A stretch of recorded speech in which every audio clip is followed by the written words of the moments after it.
Robert Sheffey was born on July 4, 1820 in Ivanhoe, Virginia, the youngest of 5 brothers to parents who were farmers. Tragically, when he was very young, his mother died, and so he was sent to live with his aunt in Abingdon, Virginia. In 1843, he married a woman named Elizabeth Zwecker and had 5 children with her. Tragically, she died in 1854, and Sheffey remained single for many years. In 1864, he married Elizabeth Stafford and had 1 son, whose name was Edward Fleming Sheffey, who later became a prominent Lynchburg businessman. At the age of 19, Sheffey was converted at a Methodist revival at Greenway Store in Abingdon while he was living with his aunt. Initially, he tried to enroll at Emory and Henry College, yet found that college was not to his liking, as he was not a naturally gifted student. He dropped out and began circuit preaching instead. His aunt initially was against this. However, upon her deathbed, she willed him a sheepskin rug, which he used as a prayer mat throughout the rest of his life. It was after his conversion and after Robert Sheffey left his aunt's house that he was at a Sunday meeting at a church. It was during that service at the invitation that he helped lead a man to know the Lord.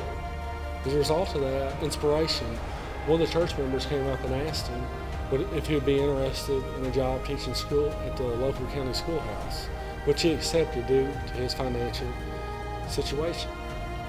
One of the most unique things about Robert Sheffey was his outreach and how he witnessed to people. There have been over 30 documentations of intercessory prayers destroying whiskey and moonshine stills. One of these happened to be a still where he prayed that the still be destroyed by a tree falling on it, even though there were no trees around. And one night during a summer storm, a limb fell on the still house and destroyed the still.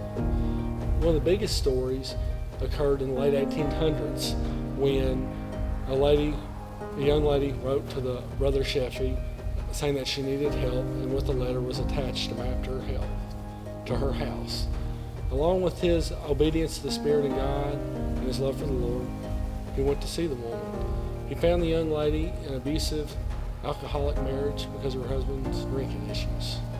It was one night that her husband came home and passed out, and Robert Sheffey, in a big circle about 100 feet wide, he put a steel tub in the middle and dumped all the man's alcohol and whiskey substances into the tub, completely filling it up.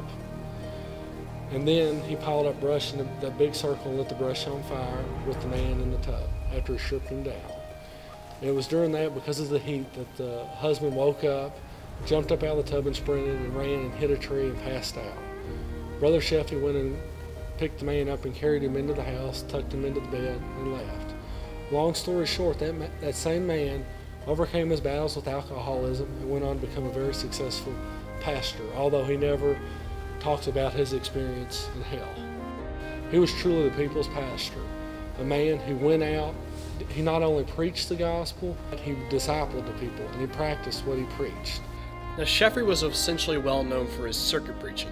He would go from town to town, inspired by the idea from George Whitefield to preach in different towns, get on a horse, go on to the next town, and continue to preach, etc., etc.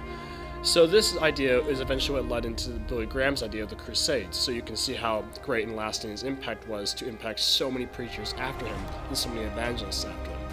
Whereas Sheffey, however, would go on and preach from town to town and get circuit preaching, but everyone said that he couldn't preach a lick, was the exact quotation of what many of his listeners would say.